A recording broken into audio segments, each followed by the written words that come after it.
जय सोमनाथ। सभी प्रियजनों, भाइयों तथा बहनों को मैं दिल से नमस्कार करता हूँ। आज हम बात करेंगे मन की बातें। पानी में आग कोई लगा नहीं सकता, पानी में आग कोई लगा नहीं सकता, और हम हिंदुस्तानियों से कोई आग मिला नहीं सकता।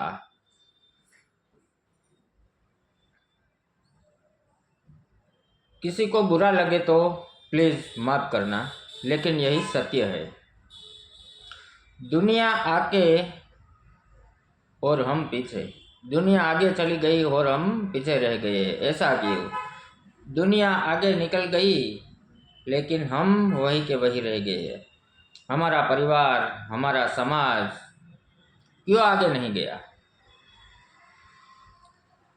क्योंकि हमें हराम की खाने की आदत पड़ गई है। किसी को फ्री का राशन चाहिए, किसी को आवास योजना वाला मकान चाहिए, किसी को कम परसेंटेज में नौकरी चाहिए। अरे भाई, हम मार्क में समझो बड़ी पोस्ट, कम मार्क में किसी को बड़ी पोस्ट मिल गई तो वो क्या करेगा हमारे देश के लिए? क्या खाक करेगा। लेकिन उससे भी कम नसीबी की बात तो यह है कि 10वीं फेल MLL बन गया और 8वीं फेल नेता बन जाता है। ऐसा क्यों होता है? यही है भारत का भावी, यही दुर्भाग्य है हमारे देश का। अगर ये देश को अच्छा प्रधानमंत्री मिल भी गया, एक कोई देवता के रूप में, महापुरुष के रूप में, संत शिरोमणि के रूप में, अगर ये देश को समझो नेता मिल भी गया, तब भी यह दुनिया उसको साथ नहीं देगी, समर्थन नहीं देगी। उससे बड़ा दुर्भाग्य हमारे देश के लिए कोई भी नहीं है। तब भी दुनिया में उसका साथ समर्थन कोई नहीं देता और आज भी नहीं देता। अगर मिल भी जाएगी तो ये दुनिया स्वार्थी है, उसे कभी कोई समझ नहीं पाया। और ये दुनिया भगवान राजा राम को नहीं समझ पाई। राजा राम का भी विरोध करती थी ये दुनिया, पता है सबको। तो आम आदमी क्या बात है। लेकिन जब तक हमारे मुंह में दांत है तब तक हमें पता नहीं चलता कि इस दांत का स्वाद क्या है। दांत चले जाने के बाद हमें कोई टेस्ट नहीं आता, हमें कोई स्वाद नहीं आता। तब पता चलेगा कि अब स्वाद की वैल्यू कितनी थी, दांत कितने इम्पोर्टेंट थे।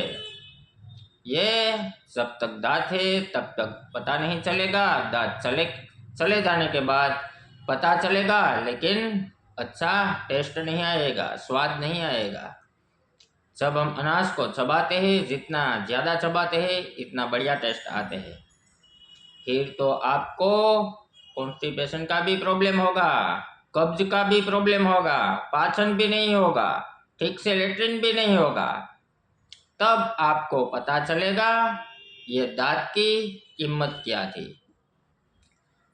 उसे दोस्तों शब्द वेदी बाण कहते हैं। क्या कहते हैं? शब्द वेदी बाण। हमारा देश का भावी क्या है, अच्छा भविष्य क्या है, आने वाली पीढ़ी को जो कौन है वो आगे ले जा सकता है। आपको शांति से समझने की जरूरत है। हराम का खाया और हमारा विचार भी ऐसा आ गया। मैं एग्जाम्पल के तौर में एक आपको बात बताना चाहता हूँ। दो साधु निकले थे। साधु निकला तो एक साधु को प्यास लगी पानी की, तो उसने कहा कहीं पानी पी लेते हैं। दूसरा साधु था, उसने मना कर दिया, नहीं हम कहीं किसी का नहीं खाते, किसी का पानी भी नहीं पीना चाहिए, हम सन्यासी हैं। लेकिन जो एक साधु था, एक गाँव आया, उसने वहाँ एक घर से पानी पी लिया। पानी पीने के बाद दोनों साधु चलने लगे। दोनों साधु जब चलने लगे तो आगे जाके कुछ पार्सल जैसा दिखाई दिया दोनों साधु ने, लेकिन जिसने पानी पिया था उसने वो पार्सल उठा लिया और कहने लगा उसमें कुछ मिल गया। वो साधु ने कहा, जैसा पानी वैसी वाणी, जैसा अन्न वैसा मन। आप जैसा अन्न खाओगे आपके मन में वैसा ही विचार आएगा। यह सत्य है। तो फिर एक साधु ने निकाला, उसमें से गोल्ड निकला, सोने का बिस्किट निकला। दूसरे साधु ने लेके उसको फेंक दिया। लेकिन वो साधु जिसने पानी पिया था उनकी मति थोड़ी भ्रमित हो गई थी, तो इसलिए वो उनके साथ झगड़ने लगा, वाद विवाद करने लगा। उसके बाद क्या हुआ, वो साधु ने बोला, जिसने पानी नहीं पिया था उसने बोला, ये सब माया है, हम साधु हैं, हम साधुओं को इस माया में नहीं पड़ना चाहिए। ये सोना हमारे लिए क्या है, कुछ भी नहीं, हमारे लिए कुछ भी नहीं, पैसा सोना। लेकिन वो साधु ने पानी पी लिया था, वो झगड़ने लगा। फिर जो दूसरा साधु था उसने कह दिया, आज से तुम और हम दोनों अलग रहेंगे, तुम तुम्हारे रास्ते मैं मेरे रास्ते।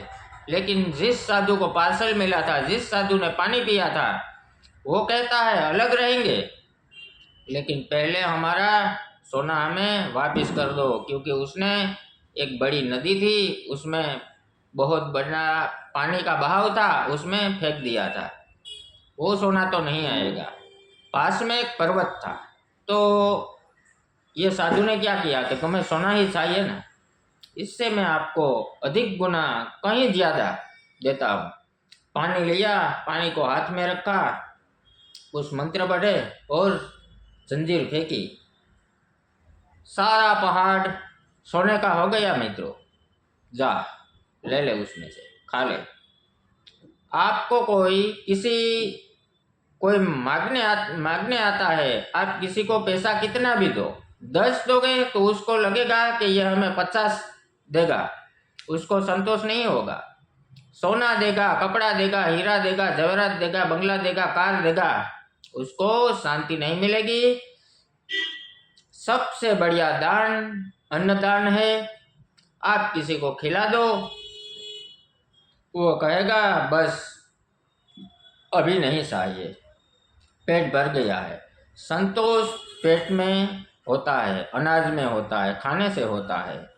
तो अन्नदान का महत्व ज़्यादा है, लेकिन अन्न हम खाएंगे तब उसका टेस्ट कब आएगा, जब हमारे मुंह में सब दांत है तब टेस्ट आएगा।